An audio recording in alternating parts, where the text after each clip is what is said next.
Let's start recording. Hey everyone, today I am super excited. I have Bob Stolzberg from VoiceXP with me. And Howdy, we're going to guys. talk, hey, yeah, we're going to talk a lot about voice experiences, Alexa, and all things around it. So without further ado, I'll let you introduce yourself, Bob. Hey, everybody. I'm Bob Stolzberg. I'm the founder and CEO of VoiceXP. We're a manufacturer of a really great platform that allows anybody to create a feature-rich, multimodal voice experience without coding, without complex conversation design. I call it the Wix.com of voice. It's super easy to use. Nice. So as we go along this, what sort of customers do you guys work with? Like, who is the primary users of your platform? Sure. We are specifically targeting small and medium-sized businesses. And we want to allow anybody to create their own feature-rich, engaging voice experience. And we took, I'll show you in a little bit, a really different approach that doesn't use drag and drop tools. It uses form-based entries in a user interface to make it easy. So we've got restaurants, real estate agents, lawyers, even enterprise businesses using the platform to build their voice experiences. Nice, nice. So you guys are giving pretty much out of the box templated experience that somebody can custom tailor to their needs? 100%, exactly. We've templatized both the questions and answers, how you would create a multimodal experience by adding visual content. We've even templatized some multi-turn dialogues that do things like collect phone numbers and contact information. In fact, would it be okay if I just shared my screen and gave you a quick little tour? Let's do that. Let's okay, cool. Yeah, we both use Zoom. So I'm at the voicexp.com application. If you click on login, you're here. When I log in, you get a link that says go to all your different voice experiences. We allow our customers to create a flash briefing as well as an Alexa skill.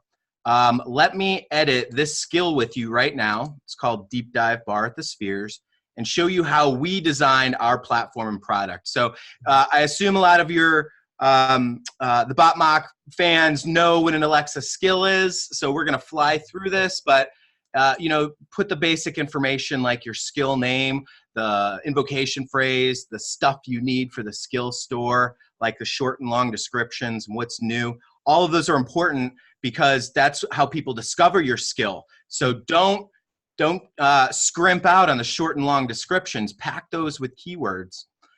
One great feature of our platform is the ability to choose your own custom voice actor. So if you want to do something different than the default Alexa voice, we've got a couple different options to choose from. Keywords, everybody knows what those are. I'm going to fly through them. That's how you can make people find and discover your skill. You can add an unlimited number of beta testers by just clicking the add button. You can add more and put in email addresses. We take a different approach. Instead of building a dashboard into our platform or relying on the Amazon's analytics on the developer console, we take all the stats and put them into Google's analytics tool. Because a lot of our small business customers are already going there to get their website stats.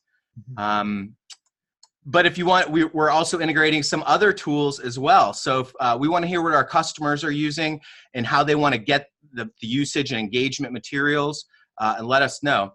To talk a little bit about conversation design, in our over 2 years since starting the company, we've worked with leading brands like Hallmark, Mercy, TiVo, Square, CenturyLink, and even small customers, right? Like we launched the first lawyers onto Alexa, and we figured out what the elements of conversation design are that need to make an engaging skill.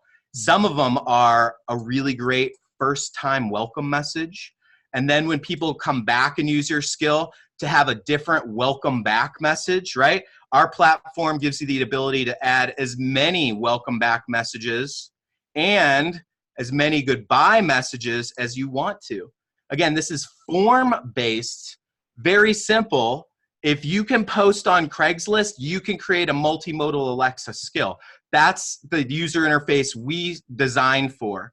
And we're adding many more features to allow for multiple languages, it's just a checkbox to enable Spanish, for example, or it's just a radio button to enable an MP3 response instead of a speech to text.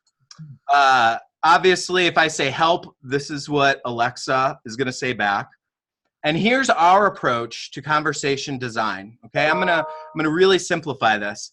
We just ask our customers to type in the question and type in the answer. But I want to point out how you type the answer is so important. And notice at the end, we're basically telling people what else they can do, suggesting to them, and then asking a question. And the way we programmed our platform is to have open dialogues, not closed. So we expect people to write a response that's asking a question like, what do you want to do next? Now, how can I help you? But we guide our customers to write this in an intelligent way, to say something like at the end, I can help you request a reservation or tell you the hours. But if you'd like to hear our drink of the week, just ask me, Alexa, what's the drink of the week? Now, how can I help you? Right now, let me show you. What do you think the next question in the UI is? What's the drink of the week? Yeah. And obviously, we want our customers to write their responses very similar to a funnel, right? We're trying to get the user to take an action that we want them to do. And depending on who they are, right? If it's a small business, or a podcaster, we want them to do something. We want the user to do something. So I'm going to scroll through here, right? Because there's a lot of questions and a lot of answers, and you can upload your skill icon. But think of it like an Echo Dot, right? You can just talk to it and get questions. On the rest of our user interface, that's how you build out a multimodal experience. So, upload your first time welcome, your welcome back, and your goodbye screens. And these are all static with the logo, because the brands that we've worked with in the past wanted the customer to always see their branding when they came into the skill and when they left. And right now, you can upload other images, and they get displayed randomly as backgrounds. But in our next release, we're giving customers an advanced skill builder that allows them to tie a picture to a specific intent. So if you're the pizza company and somebody says, tell me about the toasted raviolis, it'll have the picture of the toasted ravs. So you can attach the particular image with the answer, essentially. Exactly, and here's what it looks like to upload an image. You could drag the file, click, browse, and upload it. So that's cool. That builds out a multimodal experience. In our work with famous rappers like Chingy, who is the first platinum recording artist to ever have a skill, we learned that we could enable any artist to have a skill, and what they would want to do is build features in. And they all want a common denominator of features, like playing audio and video. So in this case, if I were to say, play the jingle, that's my intent, Alexa will have this pre-roll of text, and then it's going to start playing this MP3 file that I linked or uploaded to. And because we're using the audio player, you can have text overlaying as well as a background image, right? Now, I can also add video, and you can add an unlimited number of audio intents. So if you're a music artist and you have 10 songs, or you're a podcaster and you've got 20 different guests on the episode, you can just hit the add button.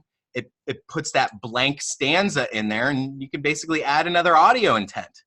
And video works the exact same way. I type in the intent, I type in the text that goes on screen devices, and then I either link or upload to the file. So that's really simple. What I have here, and those are really 3 of the 5 killer apps in voice. You've got question and answer, playing audio, playing video. The 4th and 5th are lead generation and scheduling. And what I have on the screen here for you conversation design experts, this is basically a templatized multi-turn dialogue of me capturing a phone number from a user. And we give the customers the ability to add this blank stanza to capture phone numbers and take an action however they want. So how it works is type in the business contact's cell phone number and email. This is where we're going to send the information, so that when somebody says request a reservation, actually, you know what? Let's go through this together. I'll share my screen and show you the skill in action. Alexa, start deep dive bar.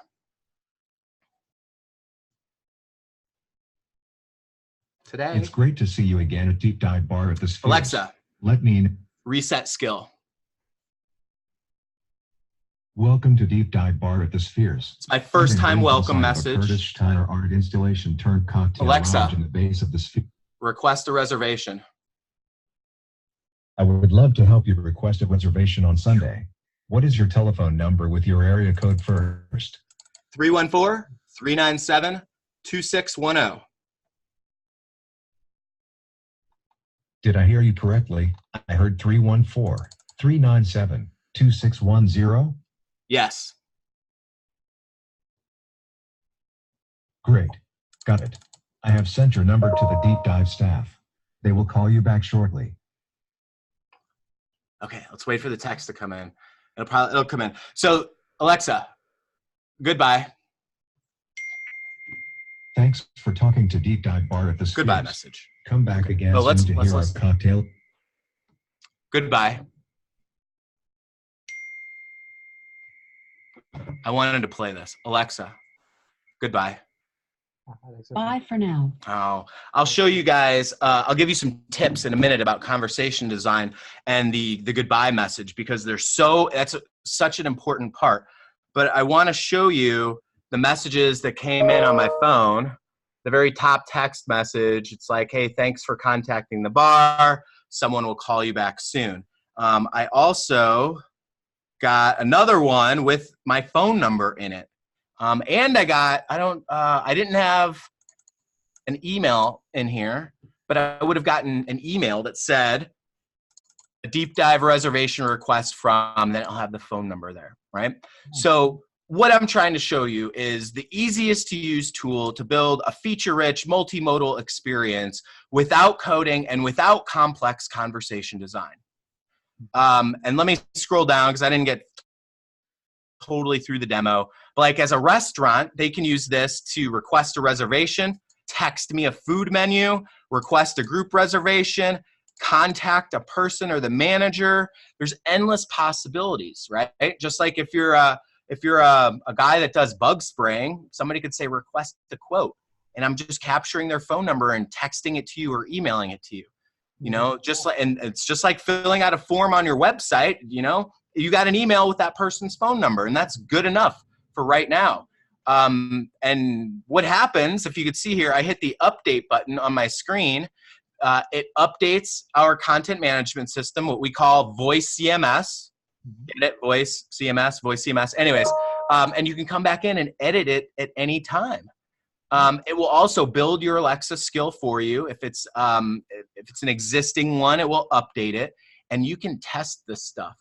You've heard the little dings for my email address. That's me getting build notification emails saying it's complete, and you can literally test this. So if you're looking for rapid prototyping and to take an idea to concept, this is the fastest way. You can literally build it, know what you're doing, have a skill done in 3 minutes, 5 minutes, and test it a minute later.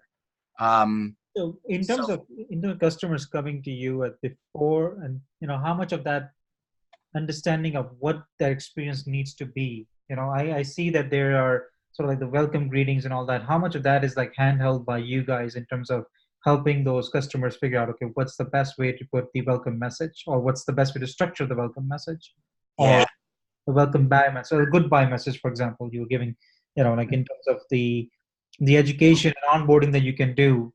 And yes, there's limited things that this skill can do, but there's a lot of things this skill can do. They're limited in a sense, but the discoverability, the understanding, once I start off, for example, in the welcome message, it's easy for somebody to go in and start writing an essay of the welcome message, right? And you're like, okay, the user will just forget about half the things you just told them. So how do they get that understanding? Is that something that you guys provide as a training, or is that something that you guys go in and do that for them? Yeah, great question. So how we do it today is by great onboarding.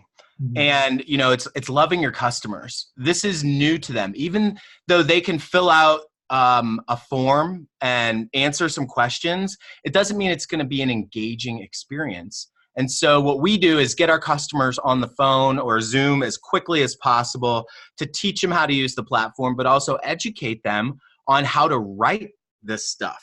And it's not rocket science with our tool. It's just knowing a couple little tips and tricks and places to put information in there.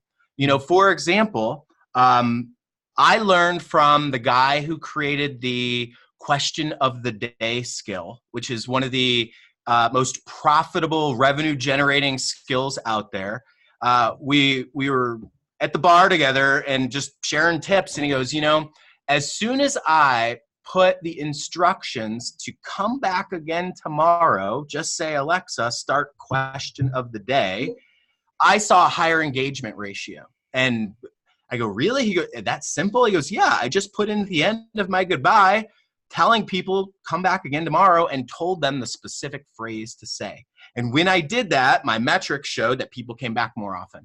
And because we're a monetized skill, that means more money, right? So us sharing those little types of tricks with our customers to drive that engagement is really important.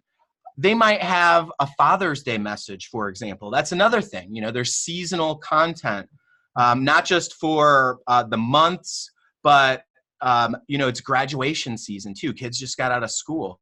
We tell our businesses to include that type of content in there. But at the end of that message, you have to have some sort of hook, call to action, or lead them to something else, you know? So what I'm trying to say is the conversation design piece is so important. And we help educate our customers by onboarding them. And we were rolling out videos, tutorials that explain the same thing. Perfect. And in terms of, so this, you have a wide variety of customers that you're working with. So, you know, let's talk about the small businesses who are jumping onto the voice sort of Alexa skills and designing those with you on your platform. What are they looking, how are they finding out about you? How are they going about thinking about voice as part of their business strategy? Because, you know, large organizations can have innovation projects, large organizations can have experiments, you know, they can afford to do certain things. They actually have the data to run things against as well. For small businesses, it's a whole different, undertaking, right? I mean, most of them are even lacking in their web and mobile presence right now. Yeah, totally. How we're going to market, and I don't want to give away too many secrets, but we're a SaaS company. We need to get as many users as we can. So we go to market by doing marketing activities like paid ads, events, and conferences, content marketing, you know, every which way that you can these days to strategically get customers.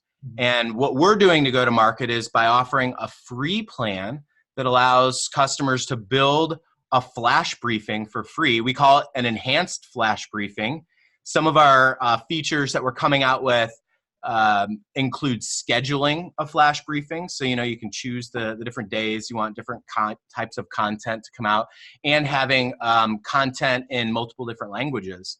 So by getting people on to our platform for free to build a flash briefing introduces them to building a multimodal skill, which we charge for when they go to build it and make it live in the skill store. So we want our customers just building things, testing things, getting value from it. If they see that value, then they pay us, you know?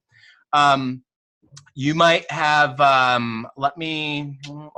was going to say we've got some videos online of how we're marketing things, but we've got some other specific funnels set up. You know, like one of our offerings right now is for podcasters, and we believe that our skills can offer podcasters a much better experience. All in general, I mean, for their fans and for them, and we want them to get onto Alexa, so we give away a flash briefing. And we've got a great tutorial video on podcast.voicexp.com that walks people through how to build a flash briefing in less than 4 minutes. And we talk about the value props. I mean, this is what I'm basically showing is just it's a marketing and sales marketing funnel. And you ask how we get out there, and you know, what I've learned is you need to be really focused on who you're going after. And that's a challenge for us because we're going after all the small businesses out there. You know, just like a Wix.com or Squarespace wants to make it easy for any small business to build a website, well, build the best voice experience on VoiceXP. You guys are on Alexa right now, but I'm guessing Yeah. voice on Google Assistant and all that is just on the horizon. Well, actually, we do both of them. However, as anybody that is experienced in the industry knows, Google Assistant is not 100% automated yet. The last mile to publish a Google action is manual. And we can and will and have done that for our customers. They just have to open up a ticket and we'll put them on to Google Assistant at no extra cost. Because our platform is a build once, deploy multiple places. We're agnostic.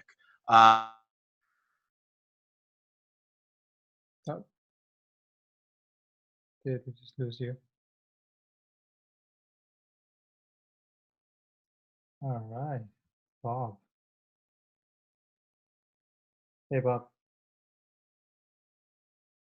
I think. Is this better? This is better. We lost your video though. All right. Yeah, I turned it off in case my bandwidth was getting chewed up. Yeah, I think it just got frozen up for some reason. Yeah, there we go. Awesome. Well, that's awesome. And in terms of, so, you guys have been working with that sector of small businesses. Conversation design as pertained to them is very different than, skills that are more involved on brands. They are lead gen, they're marketing bots, but at the same time, you don't want it to be too much of a cookie cutter solution that, every skill sounds sounding the same to me as a user. So what recommendations, like in terms of the tips that you have for content, if from onboarding to retention to keeping things fresh, how should a designer should be thinking about that? Well, I don't know if I disagree with you, but I give you a little bit of pushback where I created a cookie cutter platform because that is the easiest thing for these businesses to get onto voice. Mm-hmm. And if they want to create a conversation, like what normal VUI, UX conversation designers think of is a lot of multi-turn dialogues, but a choose your own adventure. Mm-hmm. I don't think my customers want to do that. Mm-hmm. They're just, they have to run a business. They're not there to go build a conversation. So I provided a platform that makes it easy for questions and answers, playing audio and video and collecting phone numbers. And the way you write the responses can keep people engaged. Mm-hmm. For example, we've had customers write their responses and keep people using the skill for a dozen intents. And each intent is 30 seconds long of text. I mean, you can write a conversation on our platform, but I think we took a different approach, and it is cookie cutter. Mm-hmm. It's not like we're used to developing custom skills for enterprises, which are, API integrations where you have to account for error handling. That's one of the, you asked me for tips and tricks. That's one of the biggest things that voice designers overlook is handling errors and people saying things that just don't belong or stupid stuff, right?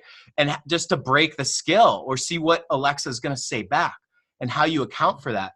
And we're used to using tools like Lucid Charts or Adobe XD or Draw.io, which is a free solution. If you like creating the Visio type architecture, the conversation design of connected boxes, Draw.io is free. It's a great way that you can collaborate with your customer. I've paid lots of money to other sites that just didn't get the same value from something as open source and free as Draw.io. But I don't believe it has to be 8 pages of conversation design. I believe it can be really simple and cookie cutter, and I don't expect users to I don't think we're going to have so much of a same experience every time that it's just going to be generic. And we help our customers avoid a generic experience by building something awesome, I don't want to ramble, but that's just my fundamental belief in conversation design, because I've had to do those skills like Mercy, for example, which is finding a doctor. And, you've got a welcome message, welcome backs. You've got 10 different commands that you can run. You can do things like find a doctor. It parses the information. It then, does handoff to a text message system to schedule an appointment. And I mean, if you looked at the conversation design diagram, there's hundreds of boxes on there. And it's like a zigzag. It's not just a happy path, it's a spaghetti string. And that's tough to do, guys. I think it's important, but I wanted to get away from that and keep it. I learned that the KISS rule is something to live by, and keeping it simple is where we want to go with our platform. Perfect. And about the future of this entire voice thing, what excites you the most in coming, like say in 5 years? What do you think is going to be the most exciting feature on Alexa or Google Assistant or just in the voice space itself? I think that's a really good question. I believe that if you have a website, you're going to have a voice experience. And that's why we've pivoted our business from designing custom complex skills as an agency and a services business to a platform that allows cookie cutter building tools. So therefore, I believe that everyone will have a website that they talk to in addition to what they look at. And that's what excites me the most in the next couple of years, is that people are going to be doing less of this and more of this talking, Some of the features that really excite me right now are Alexa connections or skill-to-skill linking. Yeah. So for one of the common examples that's put out there is if you're using a skill and you want to then order a ride, you don't have to stop the skill. It just starts the Uber skill for you, and it knows who you are. Like, it just jumps into that dialogue, from one skill to another skill. We're working with customers implementing surveys, and there's a really good product on the market called SurveyLine, and we want our customers to be able to jump into the SurveyLine skill that they can control via another SaaS platform. So that's just a good example of skill-to-skill linking. A lot of people talk about context in the skills.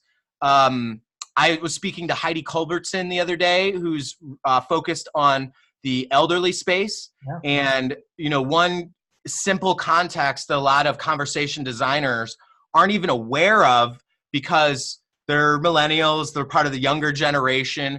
It's designing for the elderly people too. And sometimes you have to slow your speech down. Yeah. A lot. Creative about how you speak and SSML tags and, everything else around it. And I remember we had a chat idea about that too. And it was really interesting to see some of the learning that she has around that. So yeah, so like as a product and platform manufacturer, we want to build in SSML features that where you can just check a box that says slow the speed down half speed, right? That's contextual based. So if we know that person maybe set that option with an Alexa setting or shared some contextual contact information, like I'm 75 with hearing loss, I need it to be slowed down, I need it to be at a volume 8 every time, that type of information gets shared with a skill and a skill builder to provide the best experience possible for that user. So context is really cool.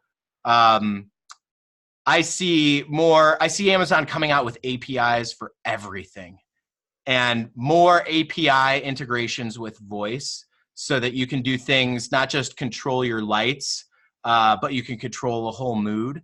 And I see more design things coming out where if they know your mood and they know the context, the devices can help control your mood by maybe playing certain music or sound frequencies or changing and dimming lights.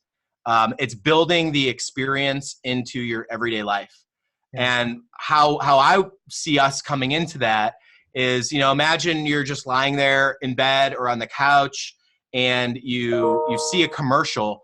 Those commercials will advertise using an Alexa skill and Google Action, right? It's just another way to carry the content and the experience off of the television and into the next thing that they're doing, right? So whether it's a political ad or asking about a specific product, I like to think we're building that platform that marketers are going to use and then advertise to carry that experience into other similar to places. what we used to do, or people used to do with Google search. You would have an ad, and then it would like find us on Google by this keyword, and they'll sort of like keep plastering that. And then we had a shift from there to find us on Facebook, and all they will do is just put a Facebook logo up there, and people search for their business name, and they'll figure out how to find them. I think that's the next exploration will be on the voice. Is like, hey, interact with us on Alexa and find us on Alexa by just saying this phrase, and Alexa, tell me more about plumbing thing or a heating thing or whatever that business might be doing, and all of a sudden you have another screen to go into. That's exactly right. Instead of go to my website, use my skill, and you can ask it these things. Cool. And do you see voice playing a role within the websites itself? Like people will get more used to talking to devices and Alexa and all those places, but those are physical devices sitting at your home and other places. Your phone has Google Assistant, with Google coming up with this duplex thing where you can say, hey, Google, I want to book a reservation, and it does everything for you. But I'm browsing a website on Shopify, and I feel like, I don't want to type in my filters and find the product. I just want to talk to it now. Do you see that as something happening soon, or? Yeah, well, it's interesting. Everybody's tackling it in different ways. And I think when it comes to native website integrations, Google is in the lead because of their schema information, right? They just came out with some stuff recently where you can program your website with the right schemas, and Google Assistant will be able to pick up some frequently asked questions. Like, they're basically, Google is giving you voice templates for your website to plug into. That's interesting, right?